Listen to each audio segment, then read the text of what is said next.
The Agriculture Minister weighs in on day 7 of the sugar impasse. The Prime Minister outlines his vision for agriculture.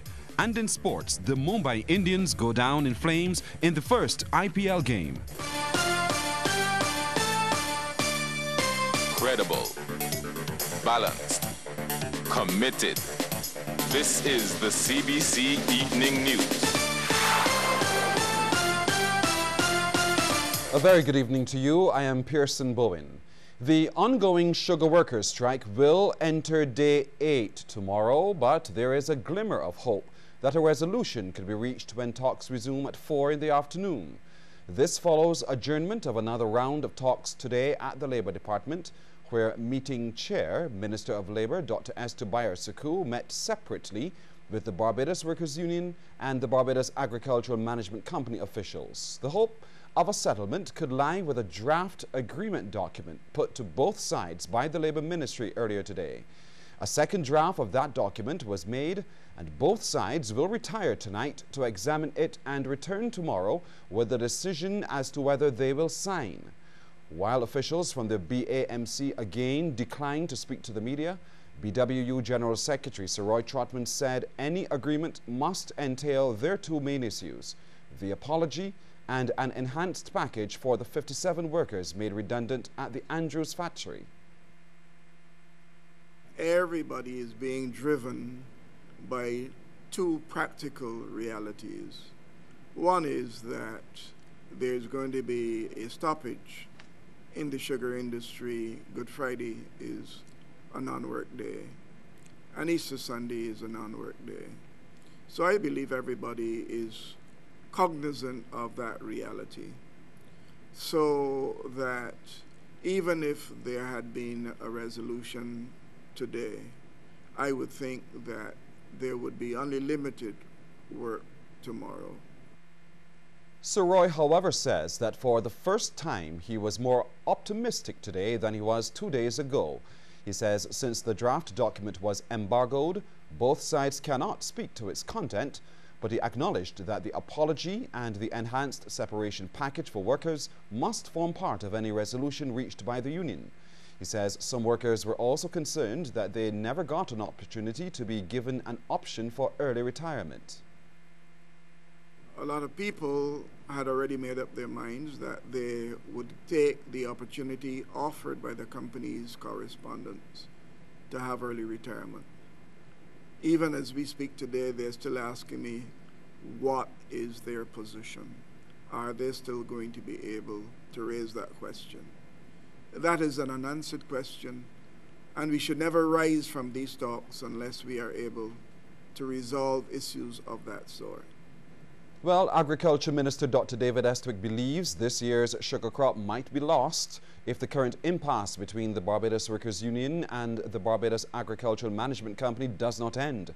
Dr. Estwick says was speaking at the Barbados Agricultural Society's seminar at the Lloyd Erskine Sandiford Centre. He's hoping for a resolution of the impasse, but says in the event there is none, a contingency plan is in place. It would be a travesty to have started a crop that has the potential to earn foreign exchange when we have a foreign exchange crisis going on. And someone is going to tell me they want an apology. An apology can be a basis. All right? Now, when you start getting this into this level, you know, I go into a different zone of thinking. You know, and my responses may not be very kosher and defined. But the reality is, we are on the precipice of losing the entire sugar crop. Dr. Estwick says anyone who's followed the Moody's report should be worried about what is happening in the sugar industry at this time. You cannot do this to Barbados now. I don't care what the circumstances are. Can't do it. Can't do it. All right? And I read the Employees' Rights Act. I read the severance payments. I read all of them. And even if you have a difference in how a timing or ego, you can't translate it into that type of behavior. Prime Minister Frendel Stewart says Barbados needs to start the change in agriculture with haste. He also wants the island to tackle supply and demand issues within the tourism and agricultural sectors and predial larceny. He outlined his vision for the sector at the Barbados Agricultural Society's seminar this morning. Sean Farrell reports. Prime Minister Stewart reminded the audience that government already has a national plan for the sector through the draft agricultural policy paper presented to Cabinet last year. He says there are many excellent ideas but major hurdles still to overcome.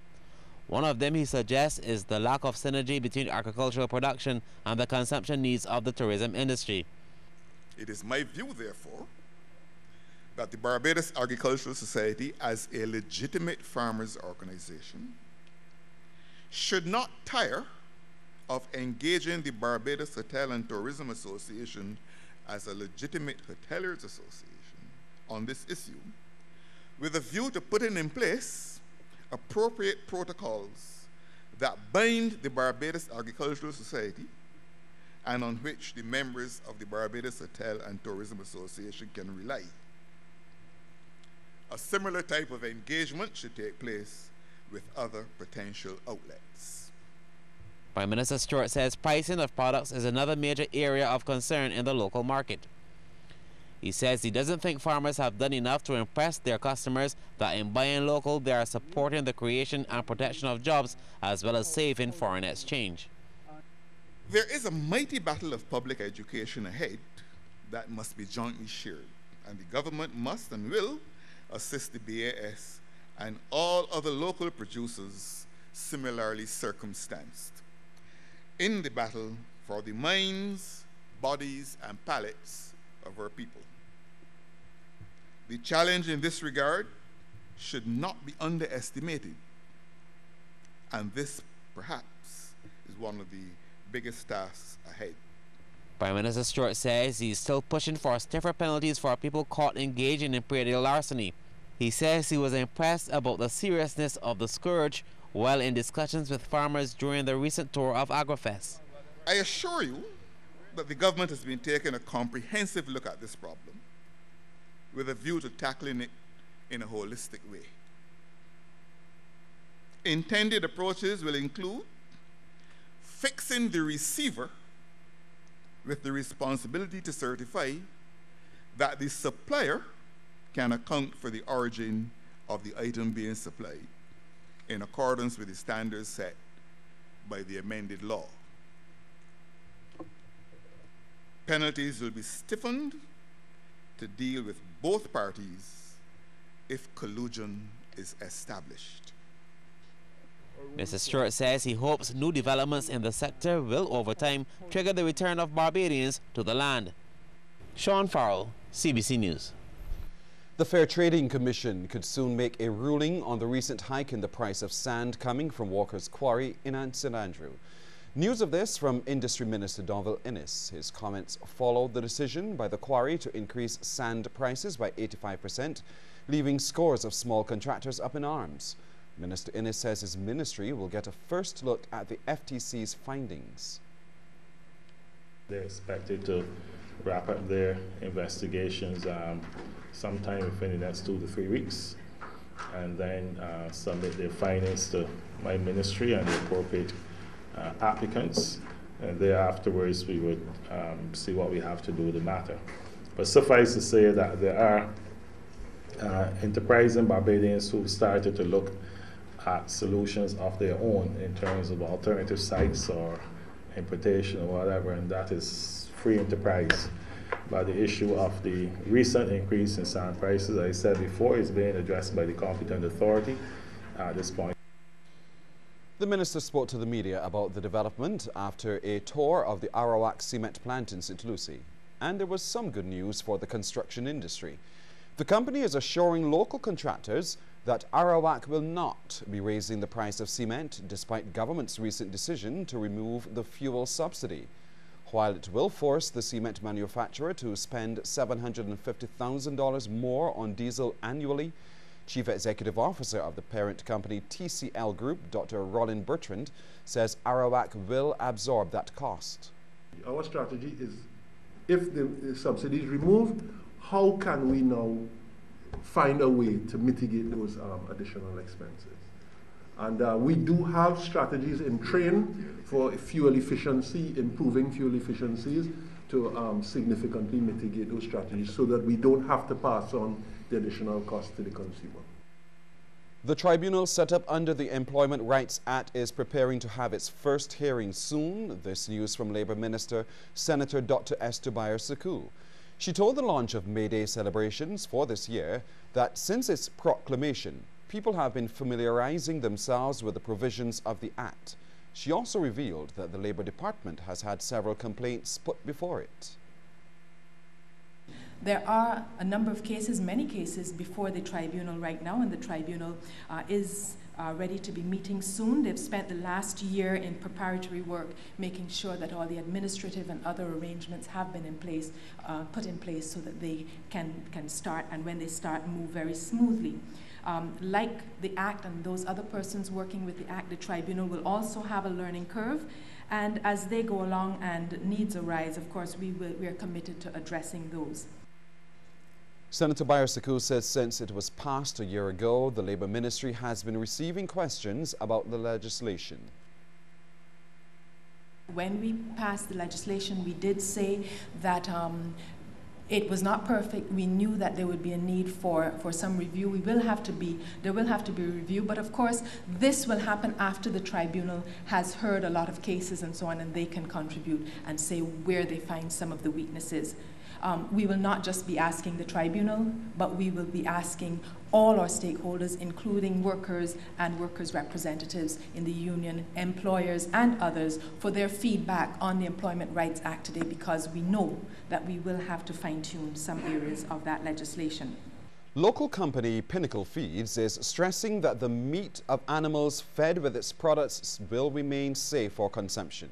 General Manager David Foster has given the assurance as concern grows about the use of antibiotic growth promoters in animal feeds.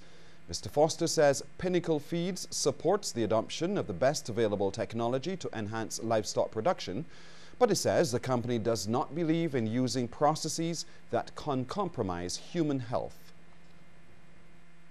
It is our conviction that the antibiotic growth promoters, which are similar to antibiotics used in human medicine, have no place in livestock production. Past experience has shown that some of the growth-promoting feed additives that were readily accepted are no longer recommended in meat production systems today. Therefore, simply adopting technology because it gives good results today isn't adequate justification for its use. Pinnacle Feeds believes that it must safeguard the Barbadian public and by extension our visitors to this island. The giant African snail is a public health threat and has been proven to be a carrier of the rat lung worm. This was revealed by Dr. Trevor Smith, a noted American entomologist, who was delivering a lecture on giant African snails held at the Samuel Jackman Prescott Polytechnic. He says the disease is not common, but it is significant. Dr. Smith says the lungworm lays its eggs in the lungs of the rat, then eggs travel down the digestive system of that rat and are excreted. The snail comes along, eats the rat feces, picks up the first stage nematode, then it develops into the second and third stage, then it's picked up by a rat. The rat comes and eats the snail, and then it completes its life cycle that way. So the rat and the snail are both integral to the life cycle of the rat lungworm. Humans just get in the way. It cannot complete its life cycle in a human being. However, you can pick it up. And when you pick it up, it will migrate into your spinal column in your brain and can cause death and paralysis. Dr. Smith says Florida has successfully eradicated the pest, and he's offered some suggestions to Barbadians, such as the use of methaldehyde and collecting the snails in moist, dark areas.